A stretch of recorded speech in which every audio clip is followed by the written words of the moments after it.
Oni abale ndi alongo ndikufuneni mafuno abwino a sabata. Sindikudziwa kuti no sabata yanu inali yotani.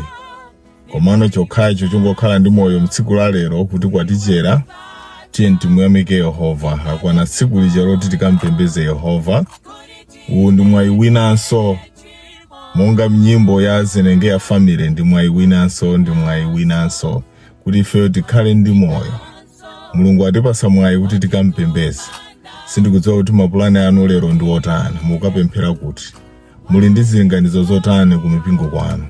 Tiye tipempherere zonsezo. Nthawi zina anthu fe sitimadziwa kuti tadalisidwa pokapoka mwina titaona anzathu ena, taganizirani anzathu amene ali ku Gaza kapena ku Ukraine, amene lero chifukwa choti kuli nkhondo sangathe kukhala ndi ufulu ngati mmene ife tili nawo.